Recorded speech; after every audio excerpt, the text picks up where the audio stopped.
नमस्ते। मैं तो अशोक राज। आज हम लोग को क्या डिस्कस करने के लिए जा रहा हूँ, फायर फाइटिंग का पंप रूम। मतलब क्या है, हम लोग को डिटेल में हम लोग को डिस्कस करने वाला नहीं है। हम लोग को क्या है, जो फायर फाइटिंग का रूम में fire fighting pump room, fire fighting का जो पंप रूम है ना, उसमें जो क्या क्या जो पंप जो रहता है, वो उसको क्या किसी का हिसाब से जो काम करता है, उसी के बारे में आज हम लोग को डिस्कस करने के लिए जा रहा हूँ। उसका पहले अभी तक हमारा चैनल को आप सब्सक्राइब नहीं करने से सब्सक्राइब कर दीजिए। उसका बाद में एक बेल बटन भी हो जाता है, उसको भी दबा दीजिए। अगर दबाने से कोई भी हम लोग का एक वीडियो डालने से आपको तुरंत मिल जाएगा। ठीक है, अंदर चलेंगे। जो फायर फाइटिंग का बारे में जो फर्स्ट वीडियो, ये वीडियो जो कुछ इसी का ये फायर फाइटिंग के बारे में हम लोग को हम लोग को वीडियो डालते रहना चाहिए। तो जो आप ये वीडियो को लाइक कीजिए, आपको फ्रेंड लोग को भी शेयर कीजिए। जो आपका रिस्पांस का हिसाब से हम लोग को जो रेगुलरली हम लोग को जो वीडियो बना के डाल दूंगा। ठीक है। जो फायर फाइटिंग पंप रूम, जो फायर फाइटिंग पंप रूम हम लोग को किसी लिए जो कुछ बड़ा बड़ा जो फैसिलिटी लोगों को, बड़ा बड़ा जो मॉल जो किधर रहता है, जो बड़ा बड़ा रेजिडेंशियल जो रहता है, उधर उधर में क्यों आदमी लोग को जो फायर फाइटिंग का पंप रूम क्यों बनाता है, क्यों हमारा गवर्नमेंट क्यों बोलता है फायर फाइटिंग का पंप रूम जरूर चाहिए बोल के क्यों बोलता है, जो pump room fire pump room क्यों चाहिए। एक ही चीज़ है, जो कुछ अभी हमारा जो बिल्डिंग में, नहीं तो मॉल में, नहीं तो रेजिडेंशियल का जो अपार्टमेंट में कोई भी एक क्या है जो फायर हो गया। ठीक है। फायर होने से हम लोग को क्या करेगा, हम लोग को तुरंत जो कॉल करके जो रेस्क्यू डिपार्टमेंट है ना, फायर डिपार्टमेंट है ना, उसको कॉल करके जो बुलाएगा। लेकिन जो वो बोलने से वो तुरंत तो नहीं आ सकता है, उसके लिए जो टाइम लगेगा। क्यों बोलने से जो व्हीकल फिर उसका अपारेटस जो आदमी लोग को आना चाहिए। मतलब आपका जगह थोड़ा अंदर पे रहो, नहीं तो आपका जगह थोड़ा दूर पे हो, लेकिन अभी का टाइम में जो रोड में ज़्यादा जो ट्रैफिक लोग को होते रहता है, इसलिए जो कुछ हम लोग को कम्युनिकेशन बराबर करने से भी वो लोग को आने के लिए कुछ टाइम लगेगा। सो अभी तक ऐसा वो आने का तक ऐसा जो फायर जो होते रहने से क्या हो जाएगा, आपका असेट पूरा डैमेज हो जाएगा। फिर आपको जो अंदर में जो कुछ आदमी लोग को है उसको उसके लिए कुछ परेशान होने का चांसेस है।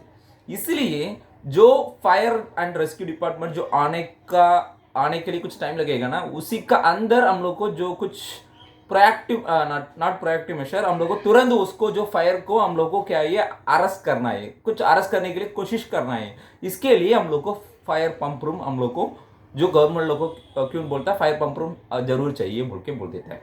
यही कारण से हम लोग को फायर पंप रूम, मतलब फायर पंप रूम आप देखने से ज़्यादा मतलब 30 लाख 40 लाख 50 लाख ऐसा कुछ बना के, नहीं तो 1 करोड़ का भी फायर पंप जो रूम में रहता है। क्यों बोलने से उसका अपरेटस मोटर्स बहुत बड़ा बड़ा मोटर रहेगा, उसी का आपका जो बिल्डिंग का साइज का हिसाब से बड़ा बड़ा मोटर आप लोग को जो लगा होगा, वो बहुत सब कुछ बहुत कॉस्टली है। इसलिए ये ऐसा वाला कॉस्टली का जो पंप रूम किस लिए बनाता हूँ, यही है फायर एंड रेस्क्यू डिपार्टमेंट जो आने के लिए टाइम लगेगा, उसका अंदर आपको असेट डैमेज होने के लिए, कुछ अरेस्ट करने के लिए, कुछ कम करने के लिए, जो फायर को इमीडिएटली अरेस्ट करने के लिए हम लोग को फायर पंप रूम को जो बनाता हूँ। ठीक है। उसी में हाइड्रेंट लाइन हम लोग को अलग से हम लोग को बिल्डिंग में दिया होगा, फिर स्प्रिंकलर के लिए अलग जो दिया होगा। अभी मान लीजिए जो कुछ पंप रूम आप देखने से उधर में जाकी पंप रहता है, वो जाकी पंप किस लिए मतलब जो कुछ प्रेशर ड्रॉप आपका जो लाइन प्रेशर कुछ आप मेंटेन किया होगा, मतलब 8 बार 9 बार 10 बार ऐसा कुछ मेंटेन किया होगा। अगर उसी में तुरंत कुछ कम करने से, मतलब तुरंत वो जो प्रेशर कुछ ड्रॉप होने से वो जाकी पंप तुरंत जो चालू होके वो प्रेशर को जो मीट आउट करेगा, वो जाकी पंप का काम है। वो जाकी पंप हाइड्रेंट लाइन का भी जो काम करेगा, स्प्रिंकलर लाइन के लिए भी काम करेगा। अगर मान लीजिए अभी हम लोग को प्रेशर हम लोग को किस में मेंटेन कर रहा हूँ बोल के, मान लीजिए हम लोग को 7.5 से 8.8 का अंदर हम लोग को प्रेशर मेंटेन करता हूँ बोल के मान लीजिए, सभी स्प्रिंकलर लाइन का, फिर जो हाइड्रेंट लाइन का जो मेंटेन करता हूँ 7.5 केजी पर सेंटीमीटर स्क्वायर से 8.8 केजी पर सेंटीमीटर, इसका अंदर हम लोग को क्या करता हूँ, जो प्रेशर को जो मेंटेन करता हूँ। अभी 7.5 का नीचे आने से फर्स्ट क्या जो ऑन हो जाएगा, आपका जाकी पंप ऑन हो जाएगा। वो जाकी पंप क्या करेगा, जो कुछ ड्रॉप होगा, मतलब स्प्रिंकलर में ड्रॉप होगा और नहीं तो हाइड्रेंट में ड्रॉप होगा, उसको जो ड्रॉप जो प्रेशर जो ड्रॉप हो गया ना, फिर वो प्रेशर को मेंटेन करने के लिए सब कुछ ये पंप जो चालू होगा, तुरंत चालू होगा। ये ऑटोमेटेड ऑन है। जो कुछ लाइन प्रेशर जो ड्रॉप कम होता है वो तुरंत जो चालू हो जाएगा। फिर जो लाइन प्रेशर बराबर, मतलब हम लोग को जो कुछ मतलब क्या है, जो फायर के लिए हम लोग को जो यूज़ करता हूँ, फिर तुरंत तो हम लोग को वो तो फॉल्ट अलार्म है, नहीं तो फॉल्टी में जो आदमी लोग को जो खोल गया, मतलब जो कुछ ना कुछ स्प्रिंकलर को छोड़ दिया, मतलब आई मीन तोड़ दिया, और नहीं तो कुछ ना कुछ हो गया, तो तुरंत हम लोग को अरेस्ट करेगा। अरेस्ट करने से फिर वो जो प्रेशर बराबर जो बिल्डअप हो जाएगा, फिर जाके पंप बंद हो जाएगा, वो ऑटोमेटिकली ऑन ऑटोमेटिकली ऑफ। वो क्या है 7.5 kg पर सेंटीमीटर का नीचे जो आने से वो चालू हो जाएगा, फिर 8.8 जो रीच होने से फिर ऑटोमेटिकली ऑफ हो जाएगा। जाकी पंप का काम है। अगर जो रियल फायर हो गया, जो जाकी पंप चल रहा है फिर, लेकिन उसका प्रेशर को मीट आउट नहीं हो सकता है, मतलब वो तुरंत फिर उसका जो प्रेशर बहुत नीचे आते रहते हैं, मतलब हमारा लाइन प्रेशर, मतलब मान लीजिए 6.5 kg पर सेंटीमीटर स्क्वायर आ गया बोल के मान लीजिए। अगर ऐसा वाला टाइम में जो क्या हो जाएगा, अगर रियली जो फायर आपका हाइडन लाइन में जो होने से, मतलब हाइडन लाइन से जो आपको फायर के लिए, फायर को जो अरेस्ट करने के लिए हाइडन लाइन से आप यूज करता है बोल के मान लीजिए, फिर हाइडन का मेन हाइडन पंप है ना, वो चालू हो जाएगा। वो 6.5 kg पर सेंटीमीटर स्क्वायर नीचे आने से वो आपका मेन हाइड्रेंट पंप जो चालू हो जाएगा। फिर लेकिन फिर आप मान लीजिए फिर जो प्रेशर, जो लाइन प्रेशर उसमें ड्रॉप हो जाता है, मतलब 6.5 से 6 kg पर सेंटीमीटर स्क्वायर आ गया, जो फिर उस टाइम में आपको क्या हो जाएगा, मेन स्प्रिंकलर पंप है ना वो काम हो जाएगा। मतलब आप जो पूछ सकता है सर वो स्प्रिंकलर पंप स्प्रिंकलर के लिए जो काम करेगा ना, फिर क्यों हाइड्रेंट के लिए जो काम करेगा, लेकिन वो जो स्प्रिंकलर पंप कोई ना कोई जगह पे हाइड्रेंट का भी लाइन के लिए भी जो काम करेगा, स्प्रिंकलर का लाइन के लिए भी काम करेगा। क्यों बोले से उसका आउटलेट, उसका जो सक्शन लाइन जो आपका जो संप से जो रहेगा, लेकिन उसका डिलीवरी है ना, उसका डिलीवरी जो कॉमन डिलीवरी रहता है। इसलिए हाइड्रेंट स्प्रिंकलर जो कुछ लाइन में जो प्रेशर बहुत ड्रॉप होने से, मतलब 6 kg पर सेंटीमीटर स्क्वायर नहीं तो उसका नीचे आएगा तो वो मेन स्प्रिंकलर लाइन जो चालू हो जाएगा।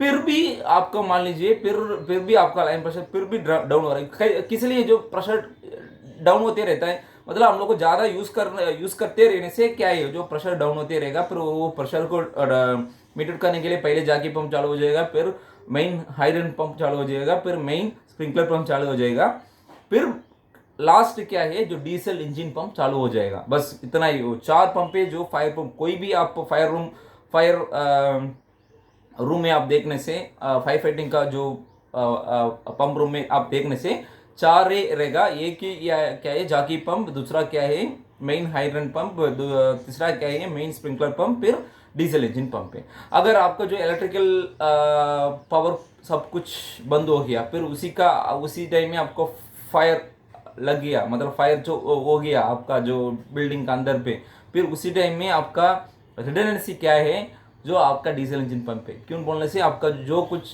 3 पंप बोला ना, jockey pump, main hydrant pump, sprinkler, सब कुछ इलेक्ट्रिकल पंप है, वो इलेक्ट्रिकल पावर होने से वो चालू हो जाएगा। अगर इलेक्ट्रिकल पावर जो नहीं है, फिर फाइनली क्या है डीजल इंजन पंप भी चालू हो जाएगा। ठीक है। अभी जो आपका कुछ आइडिया आया होगा कौन सा प्रेशर में कौन सा चालू होगा। फर्स्ट प्रेशर ड्रॉप 7.5 का नीचे आने से आपका जाकी पंप चालू हो जाएगा, फिर जाकी पंप हाइड्रेंट एंड स्प्रिंकलर का दोनों को कॉमन है। फिर मेन हाइड्रेंट पंप, हाइड्रेंट के लिए भी हाइड्रेंट का लाइन भी कुछ होने से वो मेन हाइड्रेंट पंप चालू हो जाएगा। वो क्या है मतलब 6.5 kg पर सेंटीमीटर स्क्वायर, उसका फिर नीचे कुछ आने से वो चालू हो जाएगा। फिर मेन हाइड्रेंट स्प्रिंकलर पंप है 6 kg पर सेंटीमीटर स्क्वायर, फिर उसका नीचे आएगा तो लाइन प्रेशर आएगा तो वो तुरंत काम हो जाएगा। ये हाइड्रेंट एंड स्प्रिंकलर दोनों को भी काम करेंगे, मतलब जो कुछ प्रेशर में, लाइन प्रेशर में कुछ ड्रॉप होते रहेगा, 6 kg पर सेंटीमीटर स्क्वायर आ गया वो चालू हो जाएगा। फिर फाइनली क्या है डीजल इंजन पंप है। डीजल इंजन पंप दोनों का भी कॉमन है, मतलब हाइड्रेंट का लाइन प्रेशर में कुछ ड्रॉप होने से, मतलब 5.5 kg पर सेंटीमीटर स्क्वायर आ गया, उसका नीचे 5.5 kg पर सेंटीमीटर स्क्वायर, फिर उसका नीचे आएगा तो वो भी चालू हो जाएगा हाइड्रेंट एंड स्प्रिंकलर लाइन के लिए जो काम करेगा। लेकिन सभी 4 में एक ही pump auto on auto off, बाकी 3 मतलब हाइड्रेंट जाकी पंप है ना, jockey pump automatic on automatic off. ठीक है, वो 8.8 kg पर सेंटीमीटर स्क्वायर आ गया था, ऑटोमेटिकली ऑफ हो जाएगा जाकी पंप। बाकी सब कुछ 3 पंप है ना, diesel engine pump, main hydrant pump, main sprinkler pump, और कुछ ऑटोमेटिकली जो चालू हो जाएगा, जो कुछ प्रेशर में जो बोला उसमें चालू हो जाएगा, लेकिन जो बंद तो नहीं होगा, हम लोग को मैनुअली जाके उसको बंद करना है। बस जो फायर फाइटिंग का पंप रूम ऐसा है, इसी का जो प्रेशर सभी तुरंत सभी चार पंप जो चालू नहीं होगा, एक ही प्रेशर के लिए ड्रॉप होने से एक ही पंप चालू हो जाएगा, फिर उसी को जो मीट आउट नहीं हुआ तो दूसरा दूसरा चालू हो जाएगा। अगर एक ही में जो मीट आउट होने से एक ही चलते रहेगा। बस इतना ही। जो जो कुछ आप लोगों को जो फायर फाइटिंग पंप रूम का जो बारे में आपको मालूम होगा, तो ये वीडियो से आपको कुछ ना कुछ इन्फॉर्मेशन आपको जो आया होगा लगता है। मेरे को लग रहा है, ठीक है, आपको लग गया मेरे को पता नहीं, जो मेरे को लग रहा है आप लोगों को कुछ ना कुछ इन्फॉर्मेशन कुछ आपको मिल गया होगा लगता है। अगर आप लोगों को ये वीडियो ठीक है कुछ ना कुछ इन्फॉर्मेटिव रहने से जो लाइक कीजिए, आपको फ्रेंड लोग को भी शेयर कीजिए, कमेंट सेक्शन में कमेंट कीजिए। सो दूसरा वीडियो के बारे में हम लोग को यही फायर फाइटिंग के बारे में हम लोग को डिस्कस करेंगे। जो आपका रिस्पॉन्स दे के मैं तुरंत जो डालता हूँ। जो कुछ डाउट रहने से कमेंट बॉक्स में कमेंट कीजिए। So thank you for watching my channel. Have a nice day. Bye.